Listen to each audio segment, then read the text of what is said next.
Mereka-mereka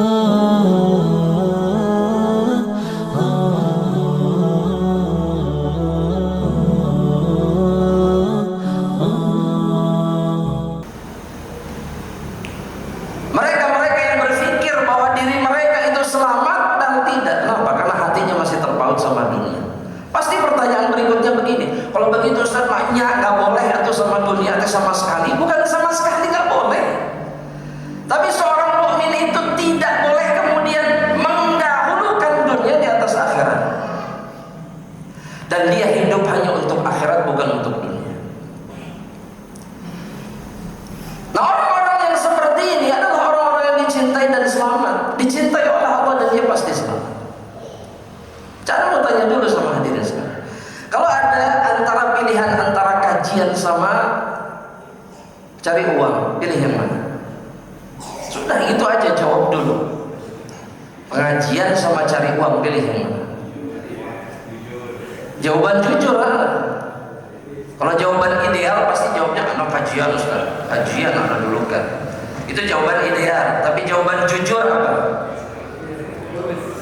Tergantung kebutuhan. Betul? Betul nggak ini jemaah? Baik. Anak mau tanya sekarang. Tanya. Kenapa? Kenapa? Karena dunia itu mata'ul ghurur. Jawabannya bukan itu. Bukan hanya itu. Tapi karena memang kita lebih mendahulukan dunia di atas akhirat. Kata Allah Subhanahu wa taala, mereka-mereka yang yuridul ajilah, mereka-mereka yang menginginkan dunia bukan akhirat. Seringkali perasaan dan keadaan seperti ini tuh ada di dalam hati kita, sering. Ketika dihadapkan kepada pilihan antara masuk surga dengan mudah dan kemudian kemudahan dari kenikmatan dunia, maka seringkali kita memilih dunia di atas kemudahan masuk ke dalam surga Allah Subhanahu wa taala. Lantas apa yang mau diharapkan kemudian ketika kita berjumpa dengan Allah Subhanahu wa taala? Mau apa? Ketika di dunia saja kita lebih mendahulukan apa yang dibenci sama Allah di atas apa yang sangat dicintai oleh Allah Subhanahu wa taala. Berat jemaah. Seringkali kita menganggap bahwa diri kita selamat, padahal sejatinya kita celaka karena perbuatan kita sendiri. Emang apa masalahnya Ustaz kalau kemudian Allah membenci kita? Ada masalahnya aja? Jamaah, ada masalah tidak? Oh ada. Apa masalahnya?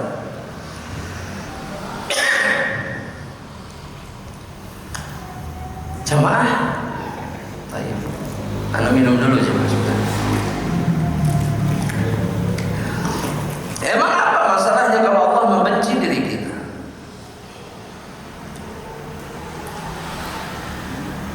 Sebutkan satu aja masalahnya apa? Hah? Maafan enggak kedengaran apa? Kerusakan. Atau saya bantu menyempurnakan jawabannya. Allah akan menimpakan murkanya atas hamba-hamba yang dibencinya. Karena Allah itu tidak akan pernah menyakiti mereka yang dicintai. Dalam satu hadis qudsi disebutkan bahwa Allah itu betul-betul tidak ingin menyakiti hambanya yang dicintai. Sedangkan mereka-mereka yang tidak dicintai, yang dibenci oleh Allah, maka hanya kemurkaan yang akan diberikan oleh Allah Jalla Jalaluhu. Dalam hadis yang sahih diriwayatkan Imam Al-Bukhari dari sahabat Abu Hurairah radhiyallahu ta'ala anhu, di mana Nabi Muhammad sallallahu alaihi wasallam mengatakan, kata Rasul sallallahu alaihi wasallam, innallaha, sesungguhnya Allah, idza abghadha 'abdan, jika Allah membenci seorang hamba, benci sama seorang hamba, maka kata Rasulullah sallallahu alaihi wasallam, nada Jibril maka Allah akan memanggil Jibril dan mengatakan kepada Jibril, innallaha yubghidu fulanan fa'abghidhu. Sesungguhnya Allah membenci si fulan, maka bencilah dia wahai Jibril. Para ulama mengatakan bahwa Allah akan menyebutkan namanya fulan bin fulan. Gak terbayang jemaah rahmatullah, bagaimana kemudian ketika nama seseorang disebutkan oleh Allah karena Allah membenci dirinya. Dan Allah panggil Jibril dan kemudian mengatakan kepada Jibril alaihissalam untuk juga membenci si fulan yang dibenci oleh Allah.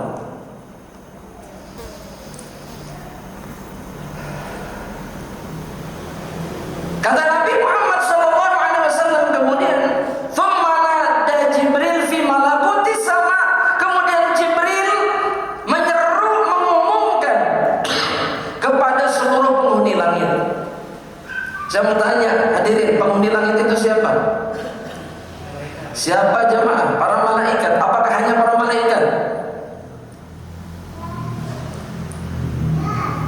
Ana ulangi sekali lagi jemaah. Apakah hanya para malaikat?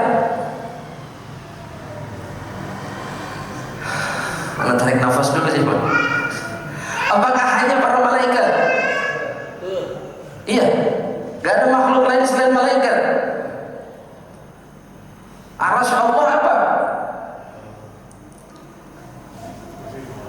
Nah, sudah. Semua makhluk ini diseru sama Jibril.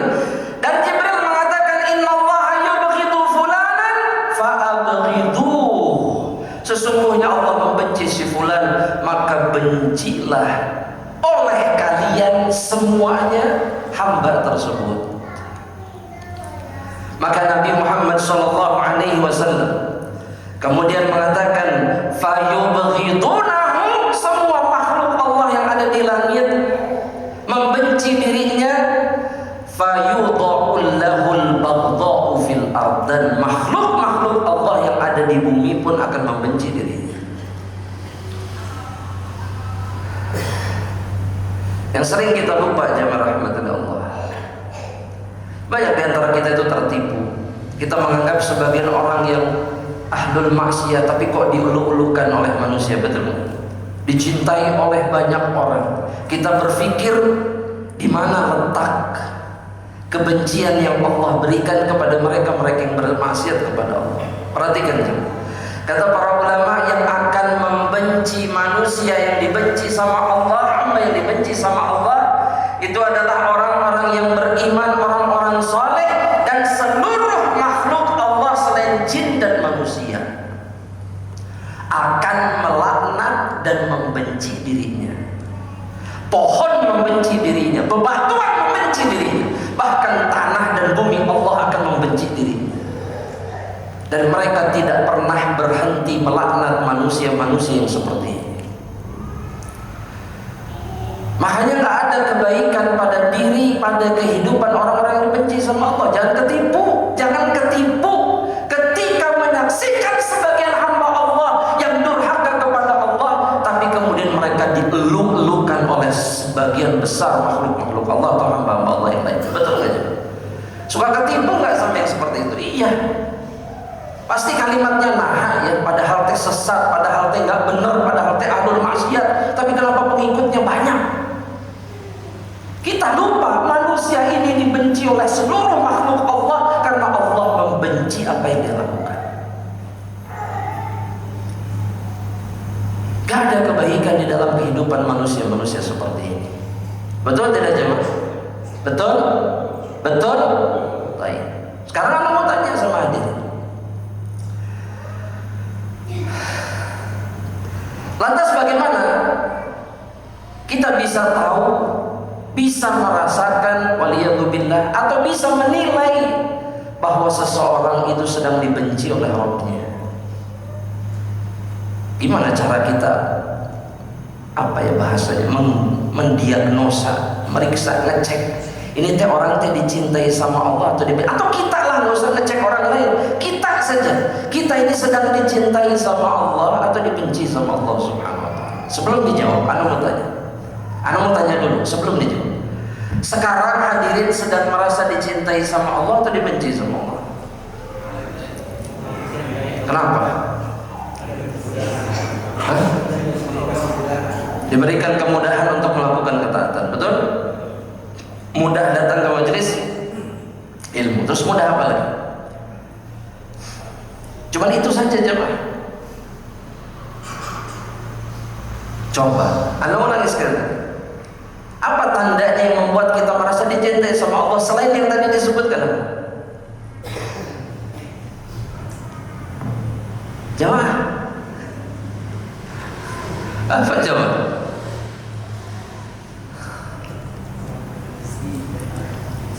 Ahsan. Dapat rizki dari arah yang tidak diduga-duga. Loh, betul. Rizki dari arah yang tidak diduga-duga itu adalah rizkinya orang-orang yang dicintai sama Allah. Rizkinya orang-orang yang bertakwa kepada Allah Subhanahu wa Ta'ala. Terus apa lagi jemaah?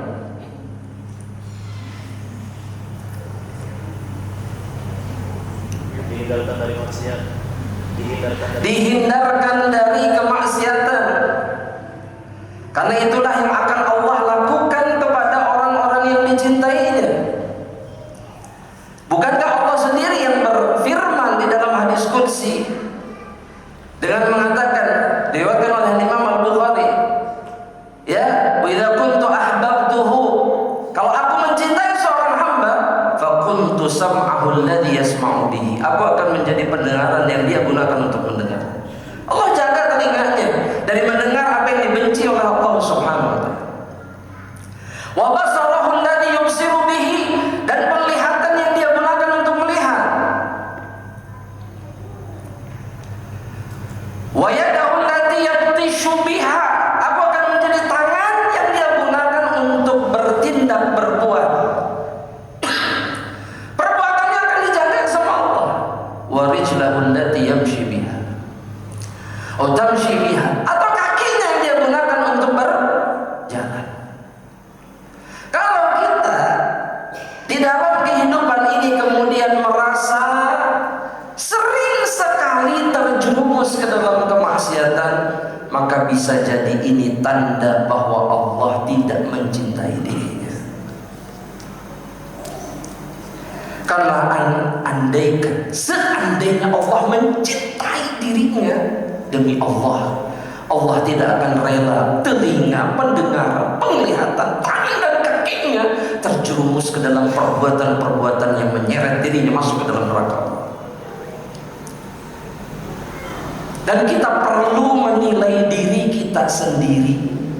Apakah kita dicintai atau bahkan waliyadzubillah dibenci sama Allah Subhanahu wa Ta'ala? Karena Allah sudah ngasih tanda-tandanya. Allah sudah menyampaikan ciri-cirinya. Bisa jadi seseorang datang ke rumah Allah, tapi di sisi yang lain dia tidak sedang dicintai sama Allah Subhanahu wa Ta'ala. Mungkin tidak jemaah? Mungkin tidak? Apakah kita lupa jemaah? Munafik-munafik Madinah itu berjamaah di mana? Di mana? Di Masjid Nabawi. Siapa imamnya? Rasulullah SAW. Tapi mereka manusia yang paling buruk yang ada di zaman itu. Jangan lupa jemaah.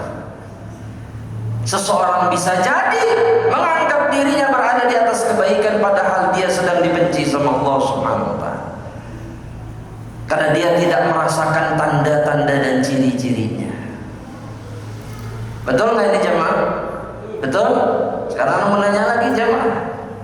Antum ini sekarang merasa dicintai sama Allah atau tidak? Kenapa nggak ada jawaban jemaah? Mau direvisi? Jangan direvisi. Ya, jangan direvisi. Nggak usah direvisi. Kalaupun antum merasa, aduh kayaknya gimana ya? Antum nggak perlu ungkapkan. Yang antum perlu lakukan adalah kemudian menyelamatkan diri dari kebencian Allah Subhanahu wa Ta'ala. Sudah cukup kita hidup di atas kelalaian